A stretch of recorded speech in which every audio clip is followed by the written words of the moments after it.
Hello and welcome everyone. This is Rashmi from Designhill and I'm super excited to be back again with another webinar.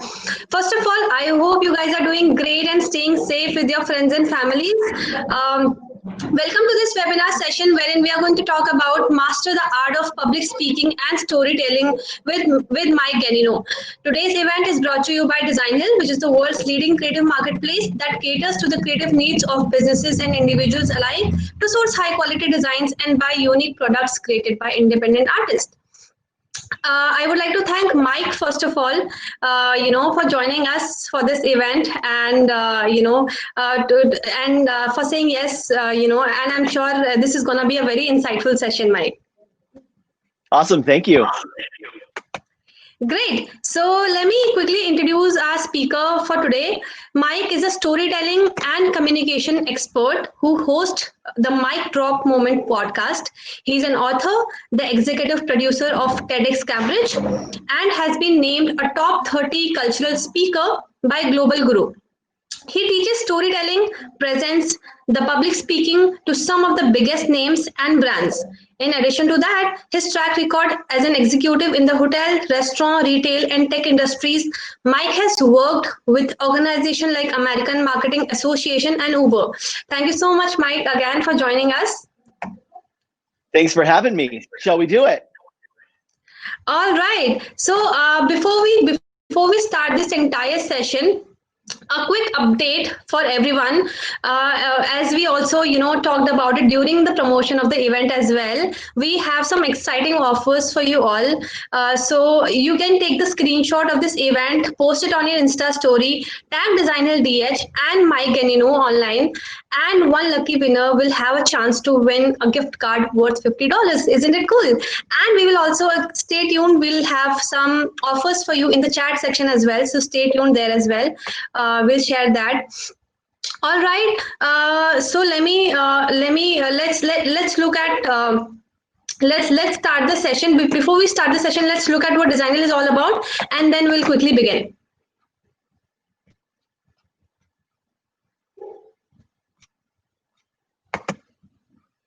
Looking to get your boss to remember your name? Head to the world's #1 creative marketplace, Designhill. When my company promoted me to head up our latest real estate development project, I was excited, then anxious, then petrified. How was I going to hire the team, get the designs completed, and design beautiful presentation materials on our lean budget while impressing my bosses, some of whom are still learning my name? Good job, Mitch. My name's Lawrence. That's why I went to Designhill and got the design help I needed that fit within my company's brand guidelines. The process was simple. Designhill's design contest ensured I'd get a ton of results I'd love. Start by picking a number of designs that inspire you. This one's good, and that one. This one speaks to me. Then share some information about the project. Lastly, pick a package that fits your budget. Do you just want a logo, or do you want it all? Then, boom. I got more than 60 custom design options to choose from, as well as all the other graphic design assets I wanted. And it's all backed by Designhill's 100% money-back guarantee. If I don't find a design I like, I get my money back. You can't lose. Now I have what I need to make a splash at my meetings, with everything from business cards, pamphlets, posters, and more. It's real. Let the world know it's real and build your brand with Designhill. All right, that was a bit about Designhill, and now we are all set to start. Mike, all set? Shall we start? Let's do it. Great. I'm putting you up in the main screen. Let's get started. Awesome. Hello, everyone. I see you all introducing yourselves. We've got Ramiro from El Salvador over here. We've got people from Sierra Leone. We've got people from Jamaica. We've got people from Houston, I saw. I'm coming at you live from Los Angeles. So head on over to the chat. I want to make sure you know how to use the chat so we can play along with each other here. We've got someone from Egypt, Honduras. Brianna's in New York. This is a global situation right here. Pearl is in Tobago. We've got someone from the Philippines, another person from Jamaica. Jamaica is representing Rashmi. We've got two of them here. Trish is coming in from San Francisco. I'm just south of you, Trish, here in Los Angeles. We've got someone from Barbados. This is the place to be, no matter where you are in the world. Here with Designhill and me today, that's the place to be. We've got Namibia. We've got Ocho Rios. Someone is on their honeymoon. Congratulations on your honeymoon. I have a brand new baby, so we're celebrating my brand new baby. She's just a little less than 2 months old right now. We've got another Jamaica is really representing. I love this. I also want to make sure that in addition to the chat, you all know how to use the questions feature. So if you have questions throughout, anything about public speaking, anything about storytelling, anything about communicating your message, how to deliver better webinars, how to be confident when you're on camera, any of those questions are totally valid. And you can hop over to the questions tab and ask those throughout the session. And then we've saved a little bit of time at the end, and Rashmi and I will come back on and she'll help me answer those questions for you. So make sure that if you have questions, you pop on over to the questions tab so they don't get lost in the chat. So questions tab is where you want to be. So let's dive in here. I'm going to share my screen and we'll go back and forth with the share screen with you for a little bit. So today we're here to talk about public speaking. We're here to talk about storytelling and sharing your ideas in front of the world. And so when we think about that, the first question we have to ask is, why are we trying to be public speakers anyway? What exactly are we trying to do when we are public speaking? What is the goal of it? Because I believe it's not just to have words coming out of your mouth. I believe that it's about influencing people, that it's about change, that it's about helping them make a new decision. It's about changing the way they are in the world. Maybe it's about inspiring them to think differently. But think about your business. Think about what you do. And what would it mean if you could get in front of the ideal people that you want to work with, or the ideal people that you want to work with you, and you could say the words that help them take action? What if you could tell the stories that get them to say, wow, that's really for me, that's exciting? Regardless of what it is, I believe that we communicate, that we become public speakers, that we share our ideas with the world because we want to influence people. And if you have been someone, I'm curious over in the chat, let me know, do you do a lot of public speaking, a little? Let me know over in the chat, what's your current, what have you been up to? Have you done a lot of public speaking? Is it something you're interested in? Where are you at with that? Because one of the things that happened to so many of us is at the beginning of this, of COVID and quarantining and this thing that we're all kind of in together, we kind of had to ask ourselves, well, how do we pivot? If I do public speaking and I just am used to getting in front of people on a stage, how do I pivot my business? If you Googled that, by the way, you would find nearly 47 million websites that you could read. And I think the real question that we're asking when we think about pivoting as a public speaker or about changing is really, how do I become the audience favorite? How do I become the speaker at an event, the speaker at a virtual event or a webinar like I'm doing here with you? How do you become someone's favorite? How do you become the person that they talk about? How do you become the person that they share again and again? And I'm seeing over here, Ramiro's talking about being a teacher and how teaching can be considered public speaking. Absolutely. Think about it. When you teach people, you are trying to influence them, right? You're trying to change them, to help them learn, something like that. So that's exactly what teaching is public speaking. And I would imagine that as a teacher, you would like to become everyone's favorite teacher, the person who taught them something, who shared with them. If you're an online entrepreneur and you're doing webinars, you realize the power in being able to get in front of your audience online and deliver your message. Whatever it is, you realize that it's not just about saying the words correctly. It's about the audience saying, wow, I really loved that person. I really loved what I learned from them. And I remember feeling that way when I first became a public speaker. I thought about that too. I was like, what do I do? And I was like, do I just get business cards that say I'm a public speaker now? And how does that happen? How do you become someone that everyone's asking about and wanting to learn from? If you Google that, by the way, how to be a great public speaker, then you would find 839 million websites. You could go read 839 million different websites. That's a lot of reading. I've got a lot of books here in my office, but 839 million websites is quite a bit. If you are someone who likes to binge watch TV, maybe you're a binge watcher of Netflix or something, and you type that same thing into YouTube, how to be a great public speaker, you would find over 30 million different videos you could watch, all with some idea of what it takes. And it makes sense, right? Because we're all trying to learn the 5 habits, the 7 steps, the 9 hacks, the 11 essentials, the 13 top tips to become the audience favorite, to become a great public speaker. And trust me, I'm not a pro up here saying, hey, look, we're all looking for information, because if I could get my hair to stand up this tall in just 3 easy steps every morning, I would have saved a lot of time. I could have slept in a little bit longer. And if any of you are parents out there, you'll know how much every little moment of sleep is worth. So I'm in this too, looking for answers out there on the internet and hoping that someone will tell me how to do what I'm trying to do. We think that if we do what other people did, we can have what they have. We read books like How to Speak Like TED about the TED conferences, or How to Present Like Steve Jobs, or The Communication Secrets of the Great Leaders, because we believe that if we do what they do, we can have what they have.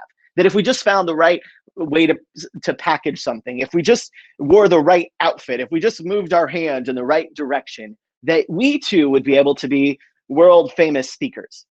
And I don't think it's that easy. I don't think that's what your audience wants from you. I think it's something more than that. And I think we're looking in the wrong places.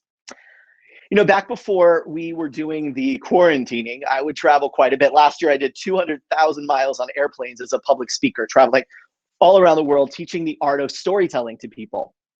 And when I would travel, I would often, when I'm in the hotel, turn on the TV. You know how you turn on the TV and it's like, oh, I'm just going to put something in the background, some like, you know, just something so that while I'm typing or while I'm putting the finishing polish on my presentation or scanning through it, that I could watch something in the background that doesn't really take my attention. And so I was turning on the TV and I came up on this show called House Hunters. House Hunters is a show where people are looking for a new house and they take them around and they show them 3 or 4 houses and then they have to pick which one is the winner. And what's funny is always in House Hunters, there's always this moment where the couple is looking for like a 16-bedroom, 61-bathroom mansion right in the middle of the ocean, and they only have a budget of like $3 for this house. And you're always watching it like, what is going on? What do these people do? Or maybe it's that the person is like an apple picker and an envelope licker, and somehow they have $20 million to buy a mansion in Hollywood or something. It's really an interesting show. But I was watching it one time and I was getting a little aggravated because I was yelling at the TV and I was like, what are you thinking? Just buy the house. So I tuned the channel a little bit and I found myself watching the History Channel. And so I'm not normally a big History Channel watcher, but I turned on the History Channel and I thought, let me just watch the History Channel for a bit. So as I'm watching the History Channel, I'm typing, I'm doing my emails, I'm not really paying attention. And then I start listening and it gets my attention. And I hear this time going on that during World War II, that the United States and Japan, they were fighting a war largely in the South Pacific, all around the Pacific Ocean. And so to be strategic, to keep Japan and the United States safe, they both built bases on all of these little islands all around Micronesia. And they just looked for, not populated islands, not places where a lot of people were living with cities, but small bases where they could kind of hide and watch out for the enemy. So the US was watching for Japan, Japan was watching for the US, just to make sure that they didn't get too close to each other. They would be watching from these bases. And they never really thought about who was on the base before then, who was on this island before, who lived there before they did. And of course, there were people who've been living there forever. People who were living on this island for a long time. The people of the South Pacific, the Polynesian people, were great seafarers, and they would go traveling on these islands all the time.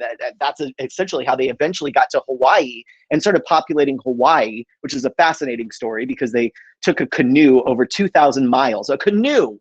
I mean, Christopher Columbus had a whole boat and all of the money of the Spanish crown, but the Polynesians had canoes, and it took them months to get from Polynesia to Hawaii to populate that.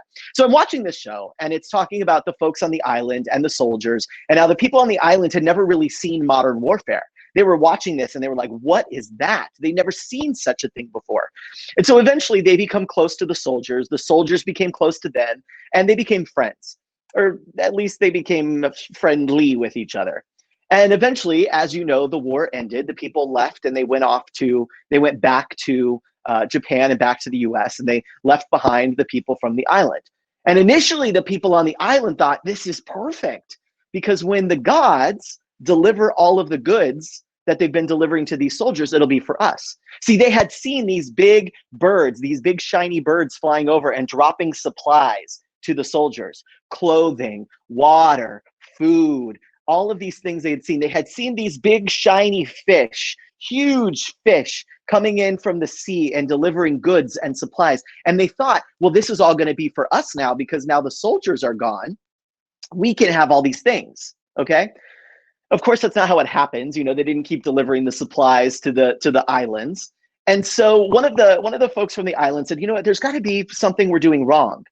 And they said, I got it. The soldiers must have been pleasing the gods. The things that they were doing, the rituals, the marching in place, the flying of the airplanes, that must have been pleasing the gods. And so the reason that we're not getting all of the supplies is because we're not doing the same things that they did. So we need to copy what they did in order to have what they have, to get all the supplies. And so the people on the island started doing that. They started marching in place. They started to create makeshift airplanes out of whatever supplies they could find. They started to build little bases and little sites, just because they believed that if they did the same things the soldiers were doing, they could have what they have. Here's an image of one of the planes that they built, and they would take this plane, they would pick it up, and they would run it back and forth all of the time. This phenomena is called cargo cults. This is called a cargo cult, and a cargo cult has sprung up all through history whenever there was like an unexplained phenomena and a clash of two kind of worlds meeting. These cargo cults are real. You can Google it and read more. They've popped up all over in history. But this specific time, what was interesting to me is that the people on the island thought that if we do what they do, we can have what they have. If we copy the people from if we copy the things that the soldiers did, then we can have the same success as they have. And it's what we think about public speaking, isn't it? It's what we think about storytelling. If we just copy what someone else has done, we can be like them. But I think that what your audience wants, that the people who are listening to you want, is they want more of you. They want more truth.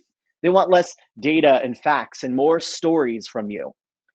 They want you to share something, to share an insight that helps them discover what you've discovered. I believe that the art of being a really great storyteller, and the thing that's going to help you if you're really nervous, is the ability to tell really great stories.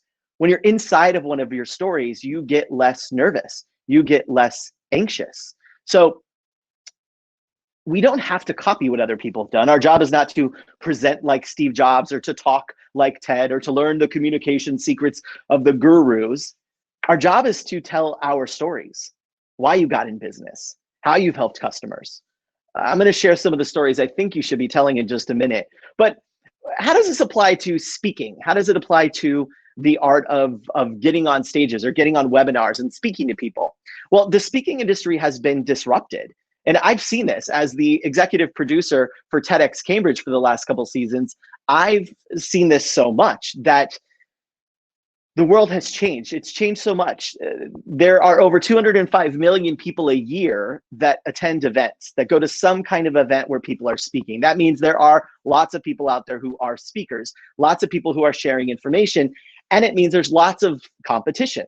There's lots of good reason to become more compelling, more interesting, and someone that the audience remembers. We've seen a growth of events like TEDx events, where there are thousands of these events every year. It's very easy it's not very easy, but it's not that hard to find a TEDx event where you can speak. There's a range of them, from the very difficult ones to speak at, like TEDx Cambridge, that I'm the executive producer for, to ones that are less difficult to speak at and easier to get. And because of that, there are so many people, if you go to LinkedIn, who say, I'm a speaker, I'm a keynote speaker, I'm a TEDx speaker. It's become somewhat ubiquitous. So if you do what they do and you become a TEDx speaker too, it's not necessarily going to launch you into the success you want. We've seen the growth of personal branding. It's not that difficult for people to add a speaker page to their website, to create a video saying they're a speaker, of doing all of these things. And it means there's just more people out there saying they do it. And it means that there's more of an opportunity for us to have bad examples of what to do. It's easier than ever to show up. You can host a webinar very simply and get people to go. You could go on Facebook Live and talk to people. It's and in 2008, there were 3.5 billion Facebook Lives. There's 7 billion people on Earth, and there are 3.5 Facebook Lives in 2018. I would guess, I'm taking this as a guess, that probably in 2020, there's like 7 billion Facebook Lives, because everybody is using this platform now that we're not in person together. So there are so many opportunities to speak and so many places to share our message, and it's easier than ever to get in front of people. But that doesn't mean that all of that information is compelling and interesting. What matters is your story. The stories that you tell, the stories about your clients, the stories about your brand, the stories about how you got where you are, and the stories you tell about where you want to take your audience. All of those stories really, really matter. So when you think about it, for the folks here, I mean, this is being hosted by Designhill, so I imagine that a lot of you are thinking about a brand and what your brand is. Well, here's what I think. When it comes to your brand is your style. So your brand is your visual identity. So what does it actually look like? So the style is like, in general, what's the vibe? And then the visual identity is what are the specific things? For me, for example, visual identity is that you're gonna see my hair in a lot of things. You're gonna see a very expressive, fun, playful things. Your brand is also your persona. So how do you get known for people? People are going to connect you to your idea, especially as a speaker. You become interchangeable with your business. And in fact, with my business, where I teach people public speaking, storytelling, and how to be captivating on camera, how to produce better videos, I am very linked to it, even though I've got other people who work on the team with me, because I'm the face of it. I'm the one speaking. My persona becomes our brand in a way. Then there's also the way that people feel about what you say, about your brand, about what's going on. And there's also the impact that it makes on them when they walk away, when they've interacted with you. All of those things are just a story. And it's about telling a better story. When you're on stage, when you're on a webinar, when you get invited to a podcast, how do you tell the kinds of stories? Because those are all public speaking, by the way. Anytime you're not alone in a room and you open your mouth to say something, that's public speaking. All of those are opportunities where you could leverage a story in order to really connect with your audience. And what I found is that when I've worked with speakers, when I've worked with people who are beginning their speaking career, people who are at the end of their speaking career, what I found over and over is that the people who are able to leverage a story, who are able to tell a story, they have more confidence because they're no longer trying to remember all the facts, all the bullet points. They're no longer trying to say, hey, 70% of people do this. And the audience might say, well, actually, I heard it was 50. And then they're going to fight with each other. They're going to disagree with you and they're going to challenge you. When you deliver your information inside of a story, inside of something that's happened, and when you deliver your information, your insight in the packaging of a story, then it becomes harder to disrupt you. It becomes harder to say that's not true. And so storytelling becomes this great tool that you can use. So what exactly, how did we get to this place, and why can storytelling be so useful for public speaking, for your brand as a business whenever you're in front of your audience? Well, before we dive there, I want to say this. How many of you can say yes over in the chat. How many of you have heard about this saying that knowledge equals power? That knowledge equals power. How many of you heard this? You could say yes over in the chat. You could do that. Yep. Yes. Yes. Knowledge equals power. Knowledge equals power. Yes. Yes. Yes. Here's what. I disagree. I don't think that knowledge equals power. I think that knowledge is just knowledge. I don't think that knowledge equals change, because think of this. How much information do you have about what you want to do? I can tell you this. I just ordered a Peloton. It's that bicycle that everyone uses to exercise. I know about exercise. I know how much to move. I know what I should be eating. I know that I should be meditating and all of these things, journaling. And I don't do any of them. I have the knowledge. I even have the bike sitting over here that I'm looking at behind my computer in my office. I have it all, but I'm not doing anything with it. If we used all of the knowledge we had, we would all be so dang healthy we couldn't control ourselves. We would all be fit and looking the way we want. The reality is knowledge is just knowledge. The same as data is just data. What we need is to package it in a way that inspires someone to change. All of the bullet points in every slide deck ever don't matter if the person isn't moved to change. Your webinar with all of the details and all the facts and figures and all the research that you've done don't matter unless you've actually created a story there. But why are stories so effective? Why can stories drive people? Well, if you think about it, stories communicate information. We've been listening to stories since the beginning of time, and they communicate insights, lessons like this one about the tortoise and the hare, which says that slow and steady wins the race. We use them to build relationships with each other. We say, hey, what's your story? And we learn about each other. We try to find connection points, stories that we've shared together. Maybe we went to the same college, or we've traveled to the same town, or we know the same person. We look for that information. We use stories to sell products all the time. You could see this in commercials. And we use stories to inspire others, like Dr. Martin Luther King Jr. here on this stage in Washington, D.C. so long ago. We use stories to do all of these things. And yet, when we stand up to give a presentation, to give public speaking, we try to pack it full of information, bullet points. We don't leverage the most powerful thing we have. And why is it the most powerful thing, by the way? Well, it's partially because we end up becoming the stories that we share in our audience's mind. And this isn't about just feel good. This isn't about like making your audience feel good and the fluffy thing. Sometimes I get those people in the audience who say, well, you know, storytelling sounds good, but it's a little bit fluffy for me. It's a little bit too Hollywood. I'm a real business person over here. And I would just like to challenge that by saying that it's not about the heart. Storytelling is not about like capturing someone's heart at all. Storytelling is about the brain, really. And I think that great public speakers, great storytellers are kind of like drug dealers in a way, and that you're trying to get in and control the chemicals inside of someone's brain, specifically cortisol and oxytocin. Now, here's what happens with that. Cortisol is the stress drug. When it flows through our body, it makes us alert. It makes us focused. It makes us pay attention. Doesn't that sound like a valuable skill for a public speaker? Doesn't that sound like a valuable skill when you get on a webinar of like, how do you tune in and get the cortisol pumping? And guess what does that really well? A story. When you start off something by jumping in and saying a story cue is something like a person, a place, or a thing. If you say something like, I remember Carla. Carla was a client. People kind of tune in. What's going on here? He's about to tell a story. When you say something like, well, back in 1998, great. I tune in because I think it's a story. I look up from my work that I'm doing to say, what are they about to share? I start tuning in differently than if it was the information. Our job as public speakers, as communicators, is to control the cortisol, to get the stress, the focus on our side so that they pay attention to us.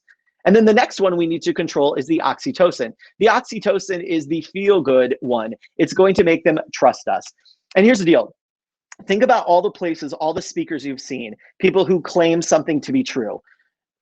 You can, I mean, this is the world right now, is that we can argue about facts all day. I have my facts, you have your facts. We can argue back and forth about whose facts are better facts and all of those things.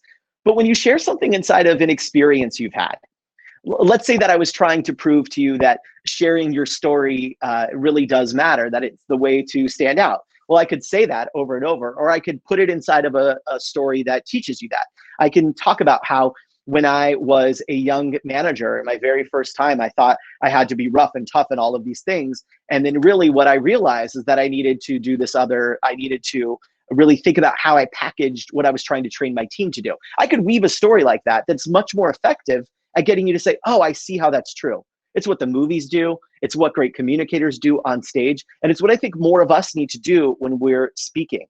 So let's talk about the 5 stories I think you should tell. And by the way, if you're following along and you think, oh wait, I want to be able to write all this down, I've got this free guide for you. You can go to mikeganino.com/storycraft, and it's a free storytelling guide, free to you. There's nothing, I'm not selling you anything. It helps you master the 5 stories you need to be able to tell. These are great stories for entrepreneurs. These are great stories for job interviews. These are great stories if you are in front of people trying to influence and communicate. They're the 5 stories you need to master. I'm going to go through a few of them today, and then actually how to do it so that they capture attention, how to spark engagement. It'll give you a ton of prompts. So if you're thinking, I don't know if I have a story there, I've got you covered. There are prompts there for you to guide you. So if you're following along here and you're trying to take notes really fast, don't worry, I've got you covered. You can go over to mikeganino.com/storycraft and follow along. So let's talk about it. What is your story?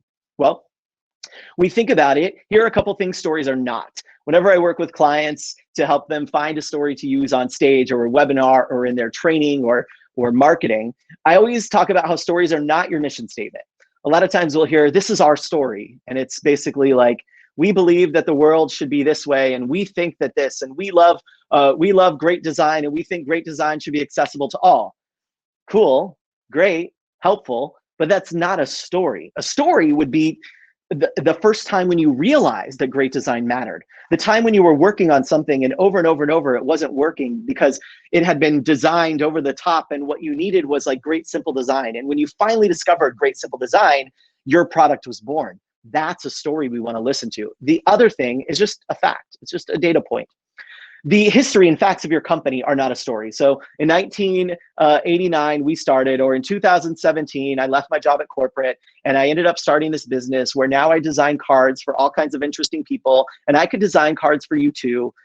That's just history facts. What would make that a story is if you said something like, back in 2017, I was working every day. I was designing things inside of a corporate job where I just didn't love what I was doing. I was making things I didn't believe in. I was bored. The projects weren't interesting. And I hated working on someone else's timeline.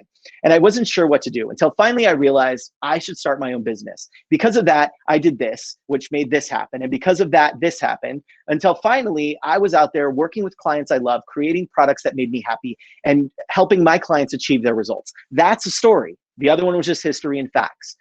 The other thing that stories are not is they're not jargon. They're not all of your words and terms and things like that. Stories always include these things. This is a place you could take notes if you want, or you can grab that guide over at mikeganino.com/storycraft, and it'll have these for you. Stories always include a time and a place, always. It's not a story if it didn't happen at a time and place. It's just a random idea otherwise. Stories always start at a time and place. So if you think you're telling a story, then ask yourself, did this happen at a specific time and place? Stories always have a beginning, a middle, and an end, meaning a story is not just an anecdote. A lot of times we'll tell a story, we'll say,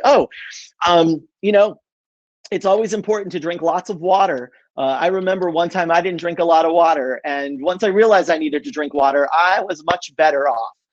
That's not a story, that's just an anecdote. A story in that case would have a beginning about what life was like when you were not drinking water, and then everything changed in the middle, and you were struggling, you couldn't keep up. You were dehydrated, you were unhappy, you had headaches. And then finally, the end, you started drinking more water every day, and now all those things are gone. That would be a story. It has a beginning, a middle, and an end. It involves emotions. That doesn't mean that you need to have a lot of emotions when you present. You don't need to be an over-the-top actor with it. But it does mean that there needs to be an emotional stake in the story. In what you're presenting, there needs to be some kind of winner or loser. There needs to be a reason that someone cared about what happened. There should be characters in the story. If there's no person in your story, it's probably not a story. That's one of the big things that I run into when I work with entrepreneurs is they're telling the story of their brand and their business, but they don't include themselves in it. They talk about their origin story, but it's like, Mike's little company started in 2017. And since then we've done this and this and that. Those are just facts. A story would be back in 2017, I was a guy who was trying to do this and I couldn't figure it out. So that the company just becomes a part of the story I'm telling to deliver an insight to somebody. And then the last one is there should be stakes. If there's no stakes in it, then who cares? And by stakes, I mean something that the person listening wants to happen.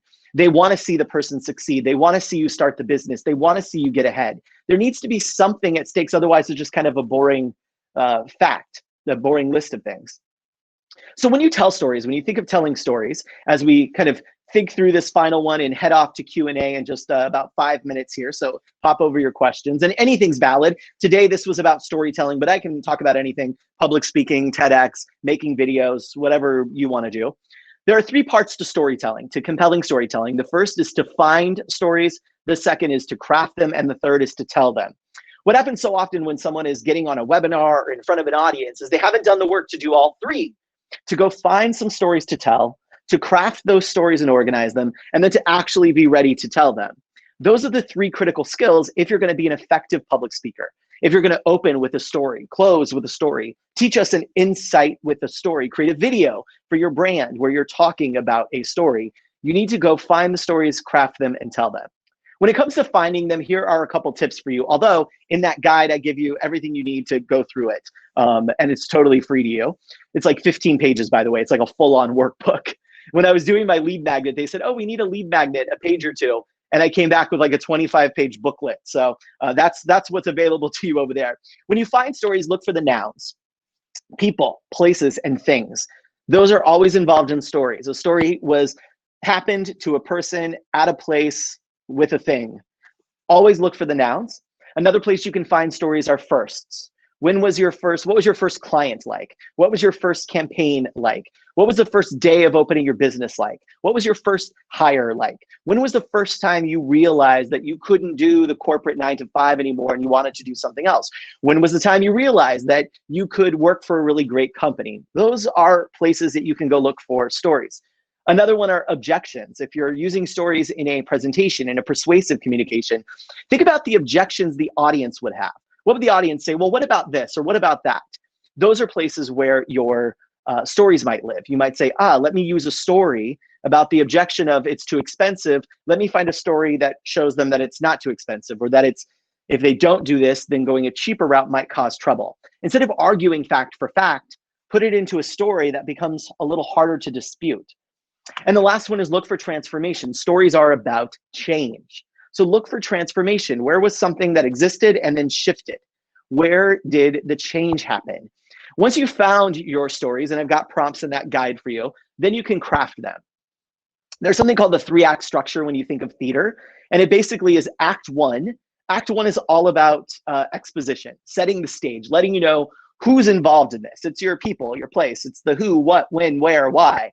It's just the basic details we need to understand the story you're going to tell. So if you were telling a story of the start of your business, then you'd probably include something about you and what you were doing. For example, in my story of my business, I would say something like, back in 2014, I was a beginning public speaker and consultant, and I was hired to go in and help companies think about their organization. I wrote a book called Company Culture for Dummies, and I was doing the work to support that book. And what I saw over and over and over was one of the issues was that the leaders and the teams didn't know how to communicate with each other. They didn't know how to share their ideas with each other. They didn't know how to step up and speak when something interested in them. So I started to think, what if I helped people with that? Instead of helping them with their team culture, what if I help them actually stand up and say something that matters? So I started, and so then see, that would be the beginning of my story. That's all you need to know. You don't need a lot of details. You just need the who and what and where, what was going on. The second act, that's the first act, exposition. The second act is the conflict. So what happened? What was the challenge? What was going on? What did they have to work through? What were the odds that you were against? What were the obstacles you faced? And then finally, the third act is the resolution, which is also very short. Act 1, setting it up, and act 3, ending it, are short. You want the action to be in that middle, all the stuff you went through, you lived through, all the lessons learned. And then the ending, the resolution is, so finally I figured this out, and ever since then I've been doing X, Y, and Z. You can think of it this way too. There was the normal world, the world exploded, and now there's a new normal. That's a transformation story. Here's how things looked, everything changed, and now they look this way. When we tell our stories, we want to think about what we want the audience to think, feel, know, and do. You can tell your stories on video, on web, on print. You could tell them live, and you don't need to memorize them. If you're an entrepreneur, if you're someone inside of a business, if you work for an organization, the stories I think you need to be able to tell, a couple of them are your who stories.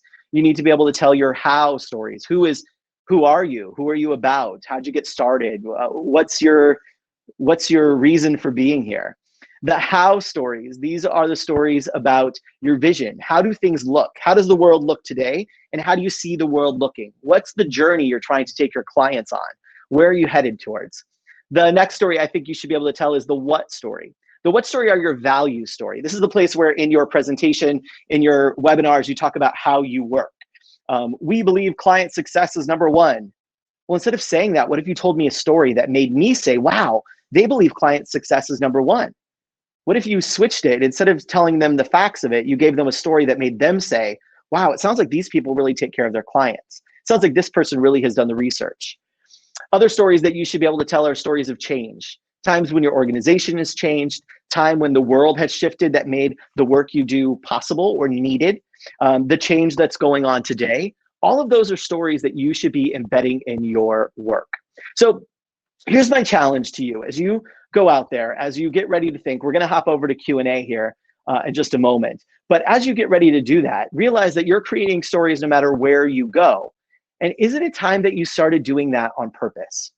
And by the way, I didn't introduce myself at the top of this. Some of you might have thought, wait, what happened? He didn't introduce himself. It was on purpose because I didn't feel like I had earned it. I think a great presentation should start with you connecting with the audience, was saying, here's what I know matters to you. Here's what I know you're about. And after I've earned that, then I can introduce myself. And by the way, my name is Mike Ganino. I grew up in San Diego, California, to 2 teen parents. They gave me a sister, Jennifer, a couple of years later. And then eventually she had 2 twins and gave me my first little niece and nephew. I went to college in Iowa for broadcast journalism in the hopes of being an on-air personality, which I guess we kind of all are these days. I left school and studied acting, where I studied improvisational theater at places like this all around the country: Chicago, New York, Los Angeles. And like most actors, I ended up working places like this, wearing outfits like this. This was the costume I wore. And I ended up working in a lot of other restaurants over the years. I was a flight attendant for a little bit. I headed up the training department for Potbelly Sandwich Shop, where I helped them grow from 7 locations to over 200 locations. I then became the head of operations for another pizza company that grew from 10 locations to 40. And then finally was the head of training and education for Lettuce Entertaining Restaurant Group, where I learned a lot about wine, food, service, and delivering a great experience, which helped me do that on stage later. Eventually, I became a partner in a restaurant concept called Protein Bar and Kitchen. We grew that from nothing to 14 locations and then sold that to a private equity firm. Again, a great story, and a story that we had to learn to tell so that we could sell the organization. After that, I started teaching workshops to organizations who wanted to grow, who wanted to be able to connect and tell stories as well. I started giving speeches on big stages. I've worked with organizations like this over the years. I eventually wrote the book, Company Culture for Dummies. I'm the executive producer of TEDx Cambridge, one of the premier TEDx events in the country. And I'm the host of the Mic Drop Moment. It's a podcast all about public speaking, expressing yourself, and how to say something that matters. And today, I'm lucky enough to be here with all of you, thanks to Designhill. Here's the deal. We live in a post-fact world. You don't have to look very far around the internet to realize that we are in a post-fact world. And in a post-fact world, your audience, the people who want to hear from you, the people who are watching your videos, streaming your live streams, joining your webinars, and seeing you on stage whenever we're all allowed to do that again, they're starving for truth. We live in a post-fact world where you can find 2 pieces of data to argue with each other. And even if we go back pretty far, that never really moved people to action. In a post-fact world, what we are hungry for is the truth. So I think as a public speaker, as a communicator, as an entrepreneur, your job is to be a truth teller. So what story are you telling? Now, I want to dive in and hear the questions you have for me. So I'm going to invite Rashmi back up here, and we'll go through and answer some of these questions. Hi. All right. Before we jump into the Q&A session, Mike, I have to tell you this. I love the energy that you bring in the table. It's great, and I am super pumped and super excited. I love everything that you shared. Especially one thing that stuck with me was the point which you mentioned about you don't have to be Steve Jobs, or you don't have to be Mike Ganino for to tell a story. You have to be yourself. So I'm definitely going to check out your ebook after the session is over, and the podcast for sure. So loving this whole thing, everyone. And I'm sure looking at the response in the chat, everyone is enjoying it and everyone is loving it. So that I'm glad to see that. So before I jump into the Q&A session, I just want to take a moment to give a shout out to Designhill, for organizing this entire webinar and bringing Mike on board as a speaker. So let's quickly give a shout out to Designhill, and then I'll jump back right into the session. I've always been creative and always been an artist. As a young girl, I used to paint rocks and I used to sell them for $0.25 on the street. And I just fell in love with it. It just grew into a passion of mine. I started looking on the web and I came across Designhill, and they had a design contest to design a logo, and I entered it and I won. And I was like, oh, this is really great. I can pick and choose what type of logos or design projects I want to work on. And it allows me to be creative, keep my hands, with my tools and working. So it's kind of nice. It's really easy to use. You can scroll through the projects and there's sections that you could go by. It's really easy. There's a few clients who have come back to use the one-on-one projects. There's one client in particular, she owns a vintage shop, and I designed her logo, and she came back. She needed a design for a flyer, and she really liked the illustrations that I did for her, so she came back a couple of times with projects. I would recommend it, especially if you're a designer that's starting out and you want to learn from other designers, seasoned designers. It's a place to keep in the game and keep using your tools. It makes me feel great, and it kind of confirms that I should be doing this. And I love to see logos that I've designed out, and proud of that. And I think that the clients are so happy that their logo represents what they do and, you know, makes them look good. It's a collaboration. It's good for me, and it's definitely good for them.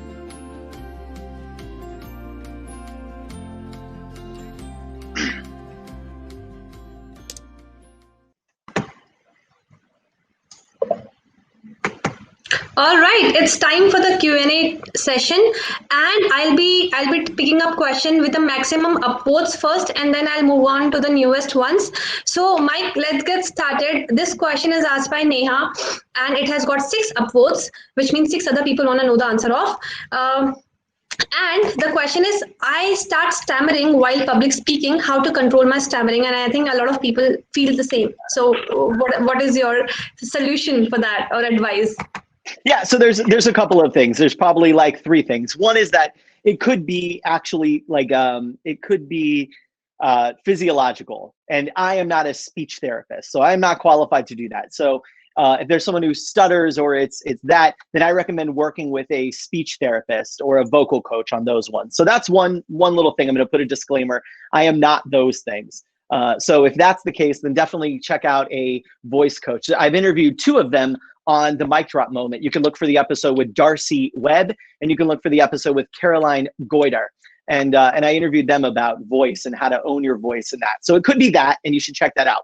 The second thing it could be is just trying to remember a lot of facts and figures. I mean, trying to like really say like, oh, I need to get this all perfect. I have so much information here that I've got to get it right, versus how can you really think about what you want the audience to think, what you want them to feel, what you want them to do, what you want them to know at the end of your presentation. How can you really strip that down to the basics, and then consider how you might share that with a story or 2? So instead of having to memorize so many facts, that's, I believe, partially why people get nervous, is because they're trying to memorize all the details, all the facts, all of those things, versus like really being in the presentation and being in the room. They're kind of outside of themselves a little bit because they're trying to remember everything, versus how can you get to a place where you're telling a few stories that help deliver your main insight? The other thing you can do is to have note cards.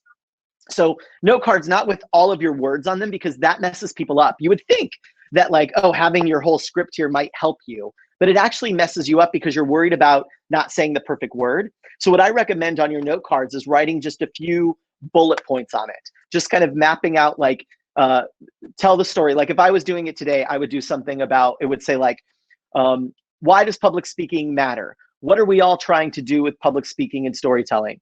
Cargo cult story. I would do it like that. So I just kind of was like, oh yeah, I know what I'm supposed to say here. I can dive into it. I don't have to memorize all the facts, figures, all of those things. I can get into my meat of it. So that's how I'd organize my notes. I wouldn't recommend having like a full-on note card with every word you need to say, because you're going to get even more nervous, because you're going to say, I messed up that word. And that's not that important to the audience. If you mess up a word or something, they don't even know what word you're supposed to say. So they're not really worried about that. What they're worried about is whether you believe what you're saying and you're connected to it. So that's one thing that happens there. And then the third would be rehearsing it a little bit, is actually practicing, not practice by reading it. Again, because if you practice by reading it over and over and over, you're going to get married to that way of saying it. What I would do is I would write down my chunks of content. Opening story about 2017, story about my first client, why does design matter? All of those things I would do there. And then I would just look at my card and practice, story about 2017. Okay, let me talk about it. And do that a bunch so that you get so comfortable. Because if I asked you out there, the folks who are married, if I said, oh, tell me the story about when you married your husband or your wife, when you found your partner, you would be able to tell that story really naturally and confidently. The reason we get nervous is because we're trying to perfectly deliver some information versus just being in the story of it. So those are my 3 kind of quick ideas without working with you one-on-one. Those are my quick 3 ideas of what might help with that. Great. I see a lot of similar question there by Mary and by Sneha, which is about being nervous on stage and stage fear. So I hope Mary and Sneha, your question is being answered by Mike with this question. Now let me get to the next question, which has got around 8 upvotes, and this is an interesting question, and it happens to a lot of us, which is about any tips for giving an impressive impromptu speech. A lot of time we are being told, to talk about something which we are not prepared of at all, right? We don't know.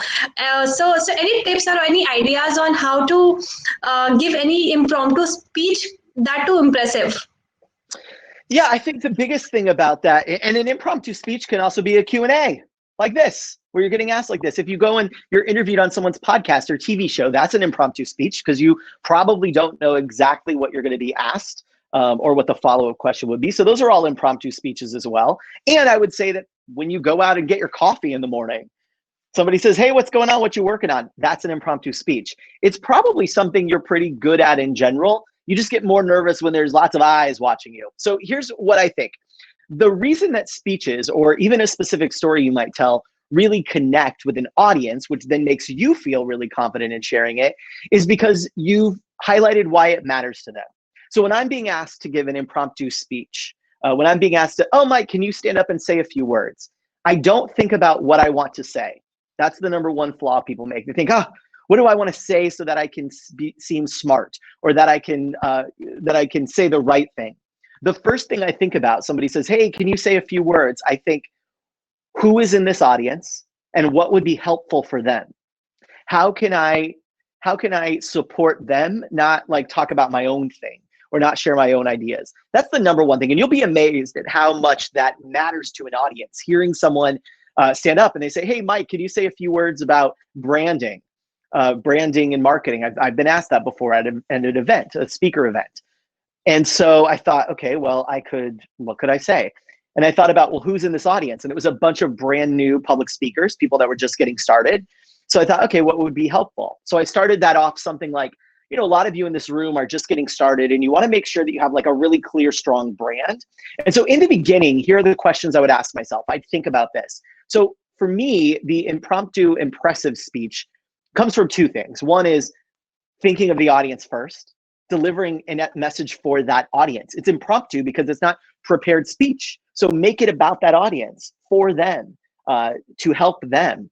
And then the second thing is the more comfortable you are telling stories, the more practice you get on webinars, on podcasts, on phone calls, the more confident you're going to be when you get asked to do an impromptu speech. You're going to say, this reminds me back in 2014 when I first started as a public speaker, and go into that story. The more that you work on this skill set, the more you'll be able to tap into it. It's kind of like, Rashmi, like working out your muscles, right? If you knew you had to like run a marathon, you wouldn't start today practicing a marathon for tomorrow. You would build up over time so that when the marathon came, you'd be ready. The same thing happens for impromptu speeches. You're practicing everywhere else so that when you're asked to give an impromptu speech, you're ready to go. That's a great point. Moving on to the next question, which is about any tips for reducing filler words when speaking. A couple of things. One is that filler words are not necessarily always bad unless they're distracting. So, sometimes I say when I'm thinking, sometimes I'll say like, but if I do it so often that it becomes distracting, then that's no good, right? Because it's all about the audience. It's not about perfection. It's about delivering a message. So it's not generally always a bad thing unless it becomes distracting because you say it every other word. The reason why people say it every other word is because they just need to stop and think. You need to be okay with dead air time. So if I was talking to you and Rashmi asked me a question and I said, she said, hey, what's the answer to this? And I said, well, what I think is that a lot of people get confused. They get confused about X, Y, and Z. It's okay to stop and think. It's okay for the audience to see you consider something for a moment. It's okay to take a breath. That's usually what happens in those ums and likes, is that you're scrambling to find the words versus just stop. The number one thing that will help you, and you're all gonna hate it, is to watch yourself, record yourself and watch yourself. Here's the deal. If you were going to be speaking in front of people and sharing your ideas, then you owe it to yourself and them to give yourself feedback. So you should record yourself and watch yourself back. When you deliver a webinar that's been recorded, go back and watch it again. What do you do that's distracting? What do you do that's really helpful? What do you do that's like, oh, it really works when I say it that way? So those are the number one thing is breathe. Just don't say it, just breathe, become aware of it. Number two is to record yourself and watch it back. And then number three would be to, before you're giving a presentation, if you, like Shavona here, if you're one of the people who upvoted this and you have this issue, is before a presentation, get yourself locked in. You know exactly what you're going to say. You know exactly how it should go. Then what I would say is, okay, today's goal is that I am really thoughtful about how many times I say and that's it. You already know your presentation, so you're just paying attention to that. Those are some quick and easy little things that will help with that. Wonderful. I'm loving this. Okay, moving. I really don't want to end this session because I am enjoying every moment of this, but I have to, but let's take a few more questions here. Sure. All right. So let me see the next question.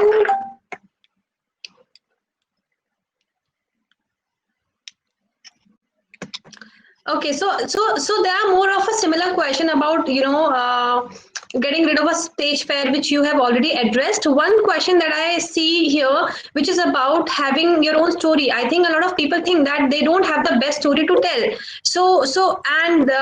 What do you have to tell to them? I think everyone has some or other experiences in their life, and everyone has some story to share, but I still would like to hear it from you.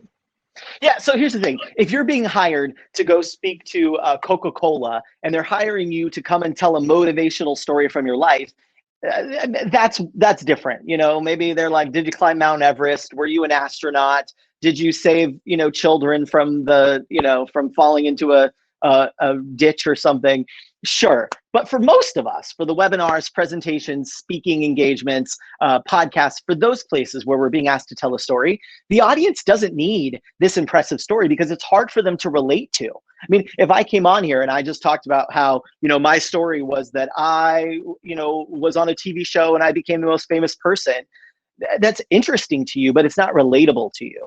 Right? It's impressive, but it's not relatable. In your stories, you don't need to do all of that. It needs to be more like a personal essay, meaning this happened and this is what I turned it into. This is what it meant to me. This is what I took from it. That's the kind of stories that I believe most of the people watching this should be telling, are the stories that highlight an experience. Think back to all the places. You can make two lists. One is, what are all of the claims you make? So what claims do you make? That maybe you say design matters. Maybe you say that that starting your own business is important. Maybe you say that whatever it is, places where you say this is the truth. How do you know that? When did that happen to you? What's your experience with that? How did you become a person who knew that to be true? Those are all stories. Another side of the story is to look and say, what are all of the things that have happened to get you here? How did you become this person in front of us? Those are all places where stories need to be. And unless you're being hired to give some motivational speech in front of a big organization, and they're not going to hire you, by the way, if they've not seen you talk about climbing Mount Everest or whatever it is, then your job is to find a story that helps your audience learn something, not to tell some impressive story about how you saved the world. Great. One last question of the session, which is asked by Pragya. And the question is, what's more important while telling a story, the message or the character? The message or the character? Yeah.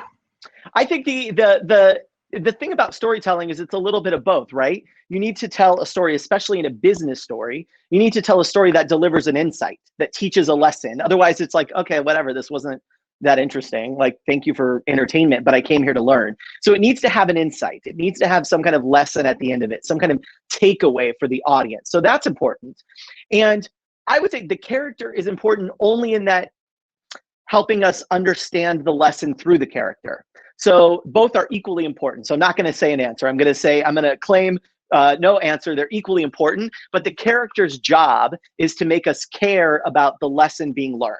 That's the character is the conduit for learning that lesson. Wonderful. So, with that, that was the last question of the session, guys. We have limited time. Mike, just a quick thing. All there are few questions which we couldn't answer. If people would have more questions, how can they connect to you? Yeah, the easiest way is to go over to that guide, the mikeganino.com/storycraft. And then that'll give you, you'll get my email address. So you give me your email address, you'll get the guide, and then you'll have my email address. You can email me back and ask me whatever questions you want. You can also find me on Instagram over at Mike Ganino. That's the one that I use mostly, but I'm on all the places, LinkedIn, Facebook, everything. But join the email list. You'll get my email. You can email me your questions or give me a message over on Instagram. Great. Before we say bye to everyone, would you like to give a last piece of advice to everyone here? The big thing is this: realize that you don't have to have an amazing story to be helpful. You don't have to have saved the world to have information that could help your audience. And you don't need to be some amazing public speaker in order to say something that matters. What you need to do is look at your own experiences and say, who have I become because of what I've been through? What have I learned because of what I've been through? And then share that story, because that's the one that your audience can connect to and learn from. All right, that brings us to the end of this wonderful session with Mike Ganino. Thanks a lot once again, Mike, for being here with us today and sharing some insightful tips and advice with the community. This was indeed a value-packed session where we touched upon a lot of things with respect to public speaking and storytelling. I hope you guys thoroughly enjoyed it, although we could have covered a lot more, but we have limited time here. But this is not the end. We have a lot more events coming up for you guys. The next event is on how to build a robust sales funnel to turn leads into customer. If you have not registered for the same, the link of the event page will be in the chat. Go right after the session and register for it. If you have missed the initial part of this webinar, or if you have missed the previous webinars that we have had, you can check all our webinars on our events page and on our YouTube channel as well. You will find the link there in the chat again. For all the business owners who are watching to this and wish to source high quality designs, you can visit designhill.com. Also, last but not the least, we have recently launched a DIY creative tool called Designhill Studio. Be it a designer or non-designer, everyone can create beautiful graphic design for business collaterals, presentation, social media, and everything. You can check that out as well by going to designhill.com/studio. On that note, I would like to say bye to everyone who joined us here today. Thank you so much once again for being here and for being an amazing, amazing audience. It was pleasure having you. Thanks a lot, Mike, once again for being here. And I hope to see you guys soon. Thank you so much for joining us. Good night and have a good day ahead. Bye-bye.